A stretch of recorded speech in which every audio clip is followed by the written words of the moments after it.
ചുവന്ന വാഴപ്പഴം അഥവാ കപ്പപ്പഴം നമ്മൾ പലപ്പോഴും കടകൾ കണ്ടിട്ടുണ്ടായിരിക്കാം. കേരളത്തിന്റെ തെക്കേ ഭാഗത്ത്, അതായത് ഇപ്പോൾ കന്യാകുമാരി, തിരുവനന്തപുരം, കൊല്ലം ജില്ലകളിലാണ് നമുക്ക് ഈ കപ്പപ്പഴം കൂടുതലായിട്ടും കിട്ടുന്നത്. കപ്പപ്പഴം കിട്ടിയാൽ നിങ്ങൾ കളയരുത്, വിട്ടോളൂ, കപ്പ തന്നെ കഴിക്കുക. കാരണം എന്തെന്നറിയോ? ഈ ചുവന്ന വാഴപ്പഴത്തിനകത്ത്, കപ്പപ്പഴത്തിനകത്ത് ഏറ്റവും കൂടുതൽ ആന്തോസൈനിൻസ് എന്ന് പറയുന്ന ഒരു ആന്റി ഓക്സിഡന്റ് അടങ്ങിയിട്ടുണ്ട്. പഴത്തിന് ഈ ചുവപ്പ് നിറം നൽകുന്നതിന് ഇതിനകത്ത് ഉയർന്ന അളവിലുള്ള ആന്തോസൈനിൻസ് ആണ്.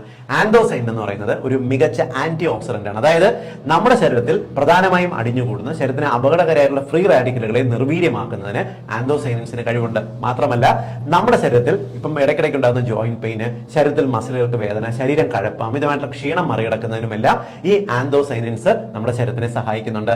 മാത്രമല്ല നിങ്ങൾക്ക് ശരീരത്തിൽ ഉണ്ടാകുന്ന ഇൻഫ്ലമേഷൻ, നീർക്കെട്ട് കുറയ്ക്കുന്നതിന് ആന്തോസൈനിൻസ് സഹായിക്കും. മാത്രമല്ല ഇതിന് ഉയർന്ന അളവിൽ, കപ്പപ്പഴത്തിനകത്ത് ഉയർന്ന അളവിൽ വൈറ്റമിൻ സി അടങ്ങിയിട്ടുണ്ട്, പൊട്ടാസ്യം അടങ്ങിയിട്ടുണ്ട്. ഇത് പൊതുവെ നമ്മൾ മറ്റു പഴങ്ങളുമായിട്ട്, പ്രത്യേകിച്ച് മറ്റു വാഴപ്പഴങ്ങളുമായിട്ട് താരതമ്യപ്പെടുത്തുന്ന സമയത്ത് ഗ്ലൈസീമിക് ഇൻഡെക്സ് വാല്യൂ കുറവാണ്. അതായത് മറ്റു വാഴപ്പഴങ്ങൾ കഴിക്കുമ്പോൾ രക്തത്തിൽ വളരെ പെട്ടെന്ന് ഷുഗർ ലെവലിന്റെ വ്യത്യാസം വരുന്നത് പോലെ കപ്പപ്പഴം കഴിച്ചാൽ സംഭവിക്കില്ല. അതുകൊണ്ട് നിങ്ങൾക്ക് അത്യാവശ്യം രക്തത്തിൽ ഷുഗർ ലെവൽ കൺട്രോൾ ആണെന്നുണ്ടെങ്കിൽ ദിവസവും ഒരു കപ്പപ്പഴം കഴിക്കുന്നത് നല്ലതാണ്.